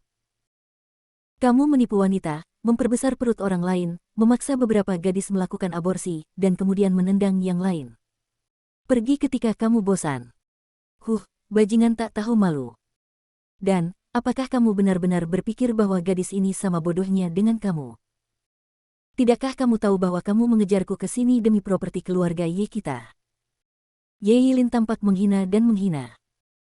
Chen Feiyu tiba-tiba memandang Geng Junhua dengan cara yang berbeda, "Sial, orang ini benar-benar bajingan." Meskipun Chen Feiyu berpikir bahwa dia bukan orang baik, dia tetap tidak bisa melakukan hal bajingan seperti itu. Selain itu, dia memiliki kesan yang baik terhadap Ye Yilin, karena dia menghadapi masalah ini, dia pasti akan melakukan intervensi sampai akhir. Geng Junhua bernapas dengan cepat, dan wajahnya berubah menjadi hijau dan putih karena marah. Namun, dia tidak bisa kehilangan kesabarannya pada Ye Yilin, jadi dia hanya bisa melampiaskan semua amarahnya pada Chen Feiyu. Dia menunjuk ke hidung Chen Feiyu dan berkata dengan marah, "Aku tidak peduli siapa kamu. Singkatnya, jika kamu tahu yang sebenarnya, yang terbaik adalah meninggalkan Yilin secepatnya, karena dia adalah tunanganku dan ditakdirkan untuk menikah denganku di masa depan. Menurutku kamu sangat tidak tahu malu sampai-sampai kamu ingin ikut campur di antara kita, kan?" Ye Yilin tampak marah dan hendak membalas. Tiba-tiba, Chen Feiyu menggelengkan kepalanya dan terkekeh, berkata, "Dia tunanganmu." "Ya, perintah orang tuaku dan kata-kata Mak Comblang tentang tunanganku benar sekali." Geng Junhua sangat gembira dan berpikir bahwa Chen Feiyu terintimidasi oleh statusnya sebagai pasangan yang belum menikah dan terlalu malu untuk terlibat. Ye Yilin memikirkan hal yang sama, dan diam-diam merasa cemas. Jari rampingnya sudah diletakkan di pinggang Chen Feiyu. Jika Chen Feiyu berani mengatakan sesuatu yang tidak baik padanya, dia akan segera mencubitnya dengan keras dan memblokir kata-kata Chen Feiyu. Di mata kedua orang itu, yang senang atau cemas, Chen Feiyu terkekeh, tetapi ekspresinya menghina, dan matanya menyipit. Jadi apa? Ekspresi Geng Junhua tiba-tiba membeku, dan Chen Feiyu sangat terkejut hingga dia tidak bisa berkata-kata. Chen Feiyu terus mencibir, "Dia adalah tunanganmu, apa hubungannya denganku, Chen Feiyu? Aku hanya tahu bahwa dia adalah wanita yang aku, Chen Feiyu, sukai, dan pria itu belum menikah dan wanita itu belum menikah. Kalaupun ada pertunangan, sobek saja, apa yang bisa kamu lakukan? Bagaimana?" Ye Yilin tidak menyangka Chen Feiyu begitu mendominasi, dia menatap Chen Feiyu, diam-diam bersemangat, matanya bersinar terang, dan pada saat yang sama dia melepaskan tangannya dari pinggang Chen Feiyu. Geng Junhua sangat marah dan berkata, oke, aku ingat kamu. Sial, ini pertama kalinya dalam hidupku seseorang berani mencuri wanita dariku, Geng Junhua. Kamu mencari kematian." Geng Junhua sangat marah hingga urat-urat muncul di dahinya, tiba-tiba dia mengambil kursi kantor dan melemparkannya ke kepala Chen Feiyu, sambil mengutuk, "Sialan, aku akan menghancurkan kalian berdua sampai mati." "Ah!" seru Ye Yilin, wajahnya menjadi pucat karena ketakutan. Dia sangat baik dan tidak ingin melukai Chen Feiyu dengan sia-sia. Dia tanpa sadar melemparkan dirinya ke pelukan Chen Feiyu, memblokir tubuh Chen Feiyu dengan punggungnya, dan menutup matanya rapat-rapat. Saat berikutnya, tidak ada rasa sakit yang tidak terduga datang, dan Chen Feiyu berkata dengan tenang, "Tidak apa-apa untuk cemburu, tapi bajingan sepertimu berani menyebut orang lain menyebalkan, apa kamu tidak tahu tentang itu?" Ye Yilin terkejut dan segera membuka matanya, hanya untuk melihat Chen Feiyu meraih kursi dengan satu tangan. Wajah Geng Junhua memerah dan dia mencoba yang terbaik untuk menghisap, tetapi kursi itu tidak bergerak. Bab 266 Geng Junhua menyerukan balas dendam. Tiba-tiba, Chen Feiyu melepaskannya, dan di bawah kelembaman yang kuat, Geng Junhua tiba-tiba jatuh ke tanah, dan kursi itu juga memanfaatkan situasi tersebut dan memukulnya, mengeluarkan teriakan, "Aduh!" Ye Yilin tidak bisa menahan diri untuk tidak mengeluarkan embusan, menutup mulutnya dan tersenyum manis, merasa sangat lega. Pada saat yang sama, dia menatap Chen Feiyu, merasa sangat menyayangi Chen Feiyu di dalam hatinya.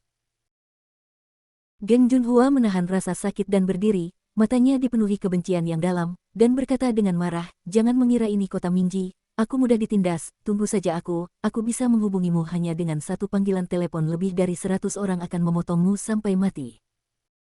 Chen Feiyu berkata dengan nada menghina, "Oke, saya akan menunggu Anda menelepon lebih dari 100 orang di grup Chaoren dan menunggu dan melihat." Ye Yilin mengerutkan bibirnya dengan ekspresi jijik.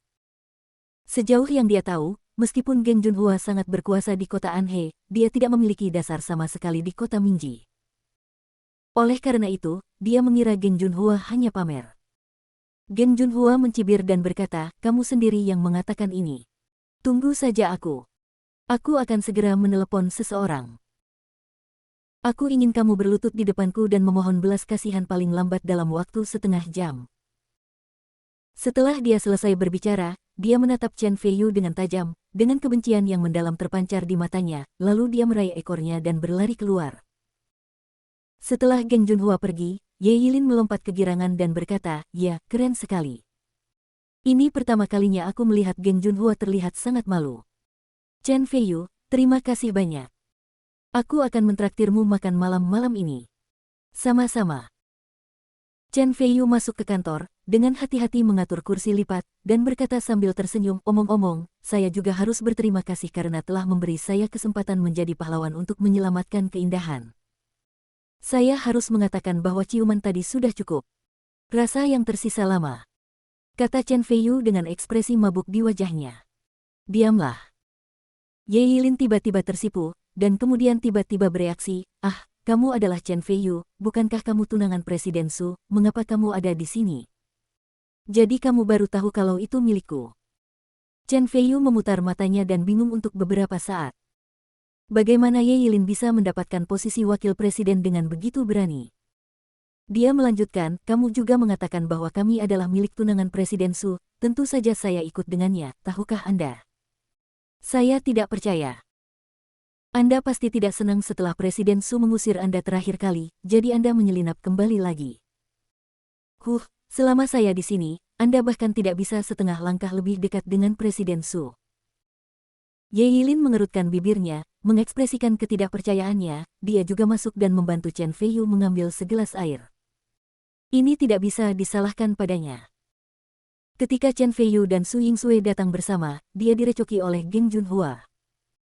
Dia tidak tahu bahwa Chen Feiyu dan Su Yingsui berhubungan intim di depan umum. Dia bahkan menolak rapat pleno Su Yingsui. Karena ini, melihat wajah lembut Ye Yilin begitu dekat dengannya, hati Chen Feiyu bergetar, dan dia tidak bisa menahan diri untuk tidak menggoda, kamu menghentikanku untuk mendekati Su Yingsui. Mungkinkah kamu tertarik padaku dan ingin dekat denganku? Pergilah ke neraka. Ye Yilin memelototinya dengan tajam, tetapi hatinya malu dan wajahnya yang cantik dipenuhi awan. Chen Feiyu tertawa dan berpikir cukup menarik untuk menggoda Ye Yilin, wakil presiden intelektual. Di sisi lain, dikatakan bahwa setelah Geng Junhua melarikan diri dari gedung cauran, ekspresinya dingin dan matanya jahat, dia mengeluarkan ponselnya dan menelepon Cheng Sun. Dia dan Cheng Sun adalah teman baik yang tumbuh dengan mengenakan celana tanpa selangkangan. Kali ini, Cheng Sun mengikuti Cheng Zong ke kota Mingji dan tidak pernah kembali. Selain itu, dikatakan bahwa Cheng Zong tidak hanya mengenal Jiang Tianhu dari kota Mingji, tetapi juga menyerah ke Momo yang misterius bersama Jiang Tianhu, Tuan Chen, yang menguji. Dikatakan bahwa Tuan Chen sangat kuat sehingga dia dapat memaksa semua pahlawan Changlin untuk membungkuk dengan satu pedang. Dia adalah idola banyak orang di dunia bawah tanah Provinsi Changlin. Meskipun Geng Junhua bukan dari bawah tanah dunia, dia mendengar Cheng Sun berbicara tentang perbuatan mulia Tuan Chen, ada daya tarik di hatinya.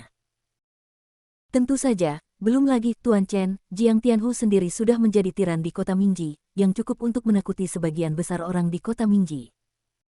Oleh karena itu, Geng Junhua menelepon Cheng Sun dengan tujuan memintanya menghubungi Jiang Tianhu dan datang ke gedung Caoren untuk mencari Chen Feiyu dan membalas dendam. Bab 267 Mengapa Lari? Hei, Kakak Sun, namaku Geng Junhua. Aku berada di dekat grup Caoren sekarang. Ada seorang anak di sini yang tidak hanya merampok tunanganku, tapi juga memukuliku. Lihat apakah kamu bisa membantuku menemukan beberapa orang. Itu di setidaknya 100 orang. Teman-teman, datang dan bantu saya mendapatkan kembali tempat saya dan biarkan anak itu bersujud kepada saya dan meminta maaf. Setelah menjawab telepon, Geng Junhua berkata dengan galak. Cheng Sun sedang duduk di bar menjemput gadis-gadis. Setelah mendengarkan kata-kata Geng Junhua, dia segera mengerutkan kening dan berkata, oke, saya mengerti. Saudaraku kebetulan ada di dekat saya. Saya akan meminjam seseorang dari saudaraku. Tunggu. Setelah Cheng Sun menutup telepon, Jiang Tianhu di sebelahnya memeluk seorang wanita cantik dengan riasan tipis, membelai kaki indahnya, dan berkata sambil tersenyum, apa yang terjadi? Cheng Sun tersenyum dan berkata, saudaraku, seperti ini. Saya memiliki seorang anak laki-laki yang dipukuli oleh seseorang di grup Caoren, dan mereka juga mengambil tunangannya. Dia lahir di kota Mingji dan saya tidak mengenalnya dengan baik, jadi dia ingin aku menemukan lebih banyak orang, dan semakin banyak orang, semakin baik, mencarikan tempat untuknya, memberi pelajaran pada anak itu, dan mendapatkan tunangannya kembali. Dasar bajingan, ada orang yang sombong. Jiang Tianhu tertawa dan memarahi, dan berkata, "Jangan khawatir, dengan hubunganku dengan Tuan Cheng Zong, aku akan mengurus masalah kecilmu. Leng Dao, pergilah bawa lebih dari 100 orang dan ikuti saudara Cheng ke gedung Chao Zhen. Oh, ngomong-ngomong, ingatlah untuk membawa anak itu kembali kepadaku, aku ingin melihat siapa yang begitu sombong." "Ya, saudara Hu," jawab Leng Dao dari belakang. "Terima kasih, saudara Hu." Cheng Sun berdiri dengan penuh semangat, meminum koktail di depannya dalam satu tegukan, mengikuti Leng Dao keluar, lalu membawa lebih dari 100 anak laki-laki bersamanya dan berjalan menuju gedung Chaoren. "Chen Feiyu, katakan padaku, Geng Junhua tidak akan membawa seseorang ke sini, kan?" Di gedung Chaoren, di kantor wakil presiden, Ye Yilin duduk di kursinya dan bertanya dengan cemas. Bagaimanapun, dia adalah seorang gadis, dan dia suka berpikir liar. Meskipun dia sudah yakin bahwa Geng Junhua tidak memiliki koneksi di kota Minji, dia tetap merasa khawatir ketika masalah itu terjadi. Chen Feiyu tersenyum bangga dan berkata, "Jangan khawatir, meskipun Geng Junhua benar-benar dapat membawa orang ke sini, mereka mungkin tidak berani menyerang saya. Tentu saja, alangkah baiknya jika saya menyerang mereka, dan saya dapat mengambil kesempatan untuk melakukannya. Regangkan ototku. Kamu bisa membual sepuasnya." Ye Yilin memutar matanya dan berkata, "Presiden Su paling membenci pria yang menyombongkan diri. Jika dia mendengarnya, dia mungkin akan mengusirmu lagi sebelum kamu dapat mengungkapkan cintamu padanya." "Ha!" Chen Feiyu tertawa kecil tanpa menjelaskan. Tiba-tiba, melalui jendela besar dari lantai ke langit-langit, dia melihat pemandangan di luar gedung. Senyuman lucu muncul di matanya dan dia berkata, Cao Cao akan menjadi di sini." "Apa?" Ye Yilin melihat ekspresi Chen Feiyu berbeda dan tanpa sadar melihat keluar jendela. Tiba-tiba, tubuh halusnya bergetar dan wajahnya langsung menjadi pucat. Tak jauh dari alun-alun depan gedung Chaoren, lebih dari 100 orang berjalan bagaikan awan gelap, momentumnya begitu mengintimidasi bahkan para satpam grup Chaoren pun gemetar ketakutan dan tidak berani melangkah maju. Yang memimpin di depan adalah 3 pemuda, 2 di antaranya dikenal Ye Yilin, yaitu Geng Junhua dan Cheng Sun. Ternyata Cheng Sun juga ada di kota Minji. Konon kakek Cheng Sun, Cheng Zong, adalah bos besar di dunia bawah tanah dan memiliki hubungan dekat dengan Jiang Tianhu. Pantas saja Geng Junhua begitu percaya diri. Wajah Ye Yilin menjadi pucat dan dia terlihat sedikit takut. Dia berkata dengan cemas, "Chen Feiyu, orang-orang itu tidak mudah untuk diajak main-main. Lari cepat. Ada pintu belakang di tempat parkir bawah tanah gedung Chaoren. Lari dari sana. Berlari sejauh mungkin." Tiba-tiba, Chen Feiyu berdiri dan bertanya dengan aneh, "Mengapa aku lari?" Dalam keputusasaan, Ye Yilin mendorong Chen Feiyu keluar dan berkata dengan cemas, "Kamu bodoh, ada lebih dari 100 orang di luar, dan 1 orang dapat menenggelamkanmu hanya dengan sedikit air liur, dan mereka mungkin semua adalah anak buah Jiang Tianhu. Bagaimana kamu bisa melawan mereka sendirian?" Jiang Tianhu. Bahkan jika Jiang Tianhu datang sendiri, ketika dia melihatku, dia harus membungkuk hormat dan menyapa. Chen Feiyu mencibir dan menggelengkan kepalanya.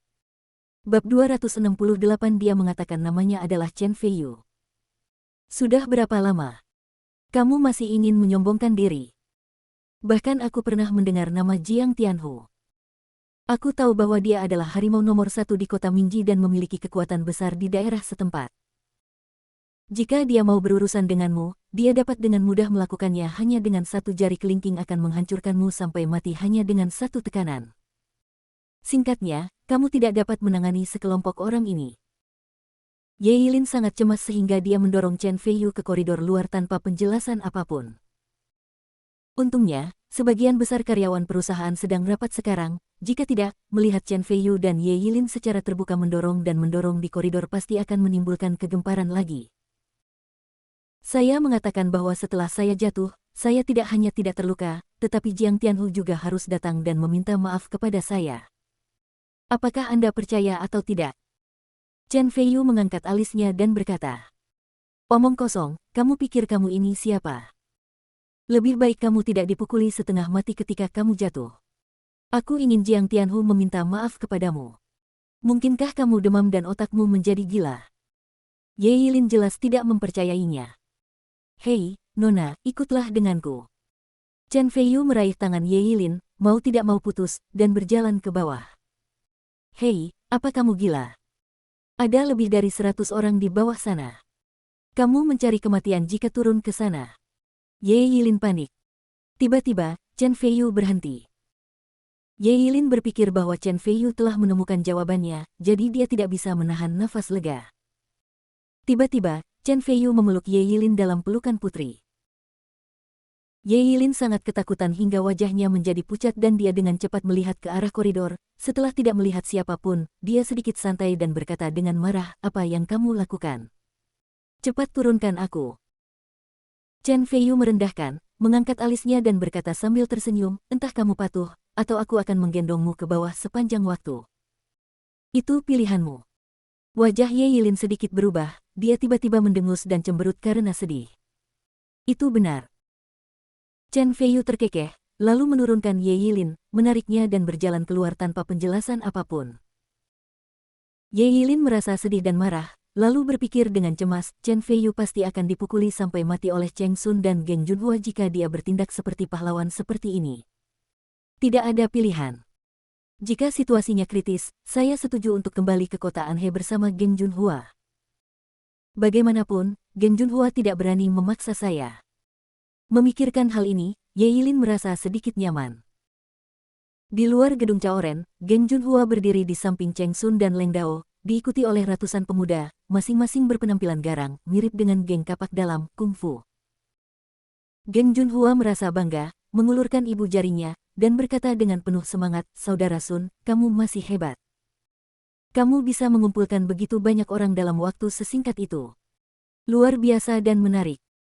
Kali ini, saya akan pastikan anak itu mati tanpa tempat pemakaman." Memikirkan Chen Feiyu, kebencian melintas di mata Geng Junhua. "Sialan, bocah cantik itu berani mencuri wanitaku. Aku harus memotongnya menjadi beberapa bagian dan kemudian memperkosa Ye Yilin di depannya." Geng Junhua mencibir lagi dan lagi.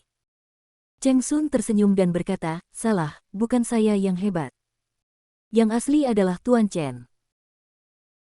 Jika Tuan Chen tidak mendominasi separuh dunia bawah tanah di Provinsi Changlin, kakek saya dan Jiang Tianhu tidak akan mendominasi bekerja sama secara mendalam, dan saya tidak akan mampu melakukannya.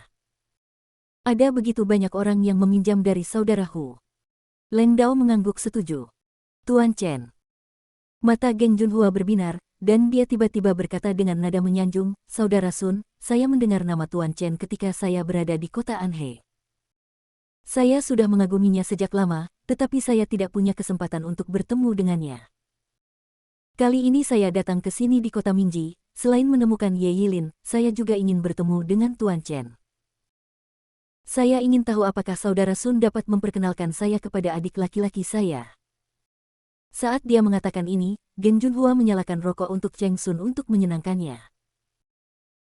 Cheng Sun menendang pantatnya dan tertawa serta memarahi, "Sial, meskipun saya ingin bertemu Tuan Chen, itu sangat sulit. Anda pikir Anda ini siapa? Anda ingin bertemu Tuan Chen? Itu benar-benar ide yang bagus." Geng Junhua tersenyum canggung dan berkata, "Saudara Sun, saya akhirnya datang ke kota Minji. Anda tidak bisa membiarkan saya kembali tanpa hasil, bukan? Oke, mari kita cari kesempatan. Anda akan tinggal di kota Minji hari ini. Saya akan mengantar Anda menemui Tuan Chen jika waktunya tepat. Tapi saya harus setuju sebelumnya. Tuan Chen memiliki temperamen yang buruk. Saya akan melakukannya sampai ketemu Tuan Chen, mohon jangan membuat masalah apapun bagi saya." Cheng Sun menghisap rokoknya dengan indah, mengeluarkan lingkaran asap. Geng Junhua sangat gembira dan berkata dengan penuh semangat, "Kalau begitu aku akan lebih mengganggu kakak Sun." Cheng Sun tertawa terbahak-bahak dan tiba-tiba bertanya, "Ngomong-ngomong, siapa nama orang yang mencuri Ye Yilin?" Dia bilang namanya Chen Feiyu. Geng Junhua mencibir, "Beraninya seorang pria cantik mencuri seorang wanita dariku. Sialan, aku akan membunuhnya nanti." Dia tidak menyadari bahwa setelah dia mengucapkan 3 kata, Chen Feiyu, ekspresi Cheng Sun dan Leng Dao tiba-tiba menegang dan mereka berdiri di sana, terutama Cheng Sun. Rokok yang ada di antara jari-jarinya jatuh ke tanah dalam sekejap, menyebabkan beberapa titik cahaya api. Bab 269. Biarkan Jenderal Tianhu datang untuk meminta maaf. Siapa namanya? Cheng Sun secara mekanis memutar lehernya, membuka matanya lebar-lebar, dan menatap Geng Junhua, seolah tidak percaya. Geng Junhua tampak bingung dan berkata, namanya Chen Feiyu, ada apa? Ya, itu anak itu, dia ada di sini. Tiba-tiba dia mengulurkan tangannya dan menunjuk ke pintu gedung Chaoren. Cheng Sun dan Leng Dao terkejut dan segera melihat ke arah gedung Chaoren. Tiba-tiba, Chen Feiyu terlihat memegang tangan Ye Yilin dan melangkah dengan kepala terangkat tinggi. Ekspresi Cheng Sun dan Leng Dao berubah drastis, dengan ketakutan dan ketakutan yang mendalam di mata mereka. Geng Junhua tidak melihat ekspresi terkejut dari Cheng Sun dan Leng Dao, dia menggosok tangannya dengan penuh semangat dan berkata, Saudara Sun, Saudara Dao, dia adalah Chen Feiyu. Dia tidak hanya mencuri wanitaku, tetapi dia juga berani menyerangku. Naik dan potong dia sampai mati. Cheng Sun dan Leng Dao menutup telinga dan tidak bisa menahan diri untuk tidak saling melirik, keduanya melihat ketakutan di mata satu sama lain. Ye Yilin mengikuti Chen Feiyu, melihat kerumunan orang di depannya, wajahnya tiba-tiba menjadi pucat karena ketakutan, dan bahkan telapak tangannya berkeringat dingin. Dia tanpa sadar menatap Chen Feiyu, dan melihat bahwa meskipun Chen Feiyu melihat ke depan, ekspresinya acuh tak acuh, seolah-olah dia tampak sombong, ya, dia sombong, seolah-olah dia tidak menganggap ini lebih dari 100 orang menjadi pertimbangan sama sekali. Mungkinkah Chen Feiyu bodoh? Ye Yilin berpikir tanpa berkata-kata. Chen Feiyu secara alami tidak tahu apa yang terjadi di kepala kecil Ye Yilin, dia tersenyum ringan, lalu menatap Cheng Sun dan Leng Dao tidak jauh di depan. Meskipun dia memandangnya dengan datar, dia merendahkan. Ekspresi Cheng Sun dan Leng Dao tiba-tiba berubah, dan keringat dingin membasahi dahi mereka. Mereka sudah menyesal di dalam hati. Jika mereka tahu lebih baik, mereka tidak akan melakukan perjalanan ini ke dalam air berlumpur. Saudara Sun, mengapa kamu begitu terkejut? Mengapa kamu tidak naik dan membunuhnya? Geng Junhua tidak bisa menahan diri untuk tidak mendesak. Brengsek, aku akan melumpuhkanmu sampai mati. Cheng Sun segera bereaksi dan tiba-tiba menendang Geng Junhua ke tanah. Yu Buji membencinya, dan bersama Leng Dao, mereka mengepung Geng Junhua dengan pukulan dan tendangan. Geng Junhua menjerit seperti babi yang disembelih. Dia benar-benar terpana dengan pemukulan itu. Dia tidak mengerti apa yang terjadi sekarang. Mengapa orang yang dia panggil untuk menangani Chen Feiyu memukulinya secara bergantian? Tidak hanya Geng Junhua, tapi Ye Yilin juga membuka matanya lebar-lebar, menutup mulutnya dan berkata dengan heran, dia. Kenapa mereka bertengkar satu sama lain? Karena mereka ingin menyenangkanku, kata Chen Feiyu sambil tersenyum tipis. Cih, kamu membual lagi. Aku bukan anak berusia 3 tahun. Apa menurutmu aku akan percaya ini? Ye Yilin memutar matanya. Chen Feiyu tersenyum dan tidak berkata apa-apa. Tidak jauh dari situ, Cheng Sun dan Leng Dao selesai memukuli Geng Junhua. Segera setelah itu, keduanya buru-buru berlari ke arah Chen Feiyu. Di hadapan semua orang, mereka membungkuk kepada Chen Feiyu, dengan keringat dingin di dahi mereka, dan berkata dengan hormat, "Halo, Tuan Chen." Begitu mereka berdua selesai berbicara, lebih dari 100 pemuda di belakang mereka semua membungkuk dan berteriak dengan keras, "Halo, Tuan Chen." Adegan itu sangat mengejutkan dan kuat. Mata Ye Yilin tiba-tiba melebar dengan ekspresi tidak percaya. Ekspresi Geng Junhua berubah drastis, wajahnya langsung memucat, dia menatap Chen Feiyu dengan ketakutan di matanya dan tergagap, Chen. Chen. Tuan Chen. Chen Feiyu tampak tenang dan berkata, saya hanya memberi waktu 15 menit agar Jiang Tianhu datang dan meminta maaf kepada saya. Ya, Tuan Chen, Leng Dao mengertakkan gigi dan memanggil Jiang Tianhu. Segera, dalam waktu kurang dari 10 menit, dengan ekspresi kaget Ye Yilin, Jiang Tianhu datang dengan kecepatan tercepat. Di hadapan lebih dari 100 orang, dia membungkuk dan meminta maaf. Ye Yilin menutup mulutnya dengan ekspresi kaget. Tuan Chen, ini semua salahku. Aku tidak memahami situasinya dan mendengarkan kebohongan penjahat itu, yang menyebabkan saudara-saudaraku menyerbumu. Aku berharap bisa menebus dosa-dosaku. Jiang Tianhu membungkuk dalam-dalam, dahinya dipenuhi keringat dingin yang banyak. Dia masih ingat adegan di mana Chen Feiyu mengangkat pedangnya dan memenggal kepala Cheng Lifu. Tidak, tepatnya, dia masih mengingatnya baru-baru ini. Dia takut Chen Feiyu tidak bahagia, jadi dia mau tidak mau bunuh diri dengan pedang. Bahkan di aula neraka, dia bahkan tidak bisa berpikir. Memikirkan hal ini, dia membungkuk dalam-dalam dan menatap tajam ke arah Cheng Sun. Cheng Sun tersenyum pahit, tidak mampu mengungkapkan rasa sakitnya. Ye Yilin berdiri di samping karena terkejut, pikirannya menjadi kosong, dan dia tidak mengerti mengapa Jiang Tianhu, harimau nomor 1 di Mingji, begitu menghormati Chen Feiyu. Bab 270 Siapa kamu? Chen Feiyu berdiri di sana, menerima hormat dan permintaan maaf Jiang Tianhu dengan pikiran tenang, tanpa mengucapkan sepatah kata pun. Dia tidak berbicara, dan Jiang Tianhu serta yang lainnya tidak berani bergerak, tetapi mereka hanya membungkuk lebih dalam. Melihat pemandangan di depannya, Geng Junhua tampak ketakutan dan pucat. Dia buru-buru merangkak ke arah Chen Feiyu dan hampir menangis. Dia buru-buru berkata, "Tuan Chen, saya buta dan tidak bisa melihat Gunung Tai. Saya menyinggungmu dan juga menyinggungmu. Sialan Yilin, akulah yang tidak tahu malu dan bajingan, tolong tuan, tolong lepaskan aku." Chen Feiyu berkata dengan geli, "Apakah kamu tidak mencari lebih dari 100 orang untuk membacokku sampai mati?" "Aku tidak berani, itu karena aku buta, itu karena aku meremehkan orang lain, itu karena aku menyebalkan." Geng Junhua menamparkan dirinya sendiri 2 kali, dan pipinya tiba-tiba menjadi merah dan bengkak. Ye Yilin bahkan lebih terkejut lagi. Keluarga Geng Junhua sangat berkuasa di kota Anhe, dan dia selalu menjadi satu-satunya yang menindas orang lain. Meskipun ini adalah kota Mingji, Geng Junhua ketakutan saat menghadapi Chen Feiyu. Itu terlalu sulit dipercaya.